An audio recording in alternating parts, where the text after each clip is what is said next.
Hey y'all. So this is War 5, and we got a big one this time. We're up against GT40, reigning and repeating world champions. And so we knew this was going to be a very, very tough one. Sent out the best plan that we could, obviously boosted big. And what you're seeing right now is not slowed down or looped or anything. This is how long it took me to load into my very first fight of this war. And I was sweating a little bit. Very, very scared that against an opponent where we absolutely had no room to maneuver, I might drop one to a disconnect. Thankfully, that didn't happen. So this might stick out as a weird fight to a lot of people, and that's because I have no particular advantage at all. Magneto is not a Hercules counter. He's not a Path 4 counter. This is basically just I'm going to hit him until he falls over. Good news is that Hercules isn't a particularly scary defender on this placement either, so I can afford to do that. He's just going to do some extra block damage to me. Basically, my plan here is to just sit on my special 3 and throw it to make sure I don't have to deal with that whole immortality nonsense. Very likely that I could have thrown the special 1, gotten a pretty nice long armor breakup, and sped things up, and still gotten to the special 3. The reason I didn't do that is because it can be kind of difficult to calculate how negative armor is going to impact damage, and I don't know. I didn't want to be wrong and deal with him being unblockable. I'd rather this fight be nice and slow, and so that's what you're seeing. But I guess I haven't actually answered the question some of you may have, which is why bother doing this fight with Magneto? Because mine is rank 4, I was extremely confident that he could get through this successfully. I'm not using him for any other fights, and therefore, this is one more pre-fight we have on the field. Because this means that I'm going to have 8 charges going forward, and therefore I can place 4 on other fights, and that's just going to give some extra flexibility to the rest of the battle group. We had somebody else bring a House of X and use all 3 of theirs, so right after this I actually place one for one of their fights so that they had a little bit more freedom on other ones. So that was the idea. And honestly, I probably could have thrown the special 3 right here, but because I only had 1 prowess, I didn't really want to deal. And then I figured at this point I might as well wait out the special 2, and there we go. Like, there's just not a whole lot of risk. This is obviously overkill. I think he goes zoop, yeah, instantly, way before the last hit. Definitely could have thrown it earlier. But that's okay. We safely got our extra charge. Hercules is down. We move on. So this next one is going to be a Havok. This is a much, much simpler fight. We are going to actually be heal blocked this time. We are going to have insult to injury on us, but we are going to ignore it because that's ability accuracy. Havok is a mutant, and therefore Nimrod is immune to it this time. So we're just going to reparry as much as we possibly can on the way to our special 1 and then our special 2. As Sim called out in one of his early vids this season, Nimrod often can finish a fight by going straight to the special 2 and just parrying a lot, but against Havok specifically, because of his energy resistance, it's often a better idea to use the special 1 first and get that vulnerability up so that your special 2 does a bit more damage. Easy enough to get a lot of armors from the reparry, but you just really need to deal with that energy resistance. Good news is that the energize and the vulnerability are so strong and last so long on a SIG 200 Nimrod that it really doesn't slow you down much. That's still about a 50-second kill going the long way. So, obviously, Nimrod is still good against mutants. We move right on. I have this Mangog on 23, the root node, scared stiff.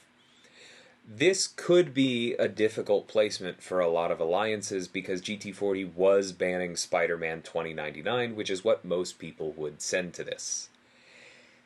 Which is why, once again, I'm just telling you people, Assign Reed more often. I mean, just look at this fight you're about to see. I'm pretty sure I get hit several times in here. It does not matter. If I get rooted, it just increases my evade chance. This is so much safer than Mangog on 54 for Reed because you actually reverse the power gain. Oh, watch this one right here. So I'm at 7 bubble shield charges, right? Anyone else, Mangog would wreck them with the special 2. He throws it here. I only actually blocked once through all of that. And it did no damage. So then I go ahead and Dex there because Bubble Shield was at 10 and we wanted to burn the unblockable hit. Unfortunately, it took me long enough after that to land my heavy that I did get rooted, but like I said, it just increased my evade chance. Reed is so tanky, getting hit doesn't matter. We're way past the inequity cap at this point from all the debuffs we have on him. Not even a little bit worried. That's like 1 potion from getting rooted and smacked around. Notice his power is going down, not up, because we are fully ramped.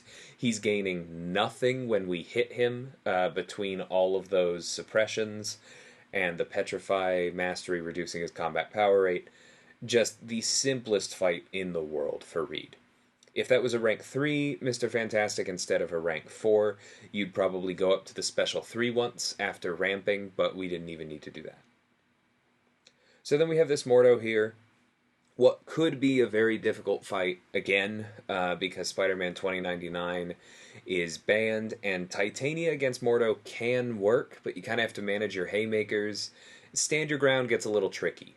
Mordo also has the ability to block unblockables if he has time to kind of get it charged, so you have to be careful there. Reed is going to have a little bit of trouble right at the start of the fight because we're only cutting Mystic Dispersion by 40% at the moment.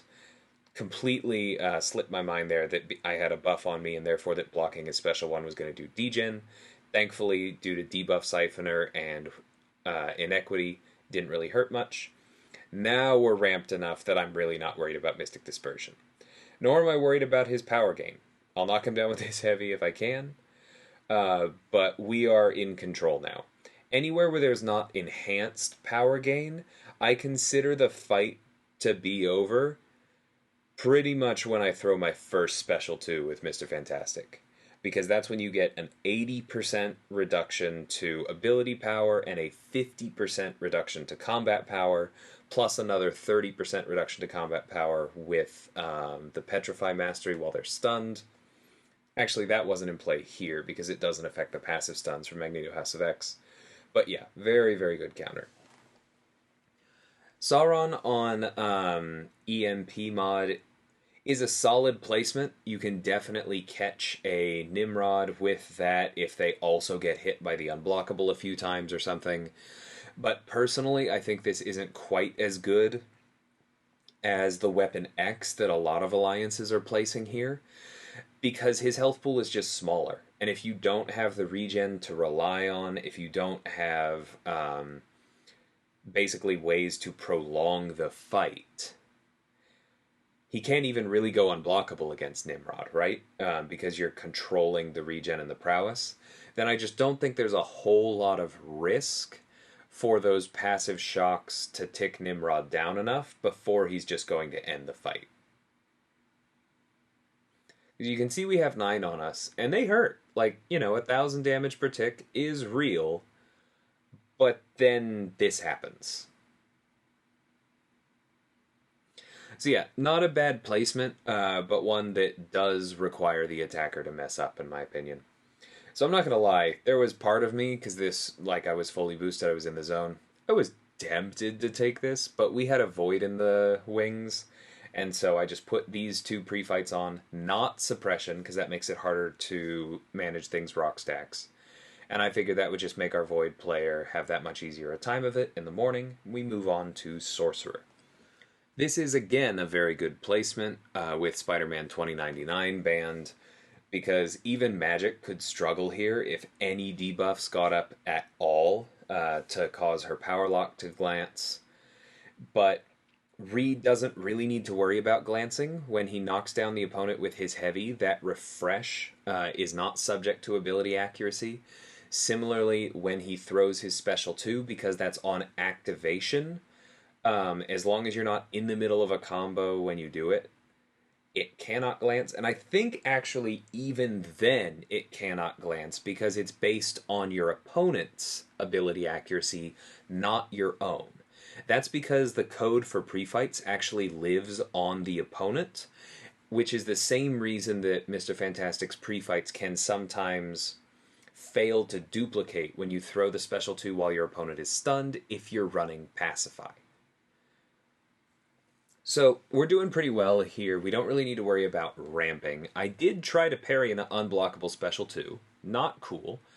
I also did get a little bit lucky earlier on when she came in and allowed me to refresh both sets of my debuffs and not just the one immediately after blocking my special 2. But we are fully ramped here. And we don't really have to worry about damage from here on out because we're reversing so much willpower. That said, even if you placed this without willpower, that would also mean no willpower healing.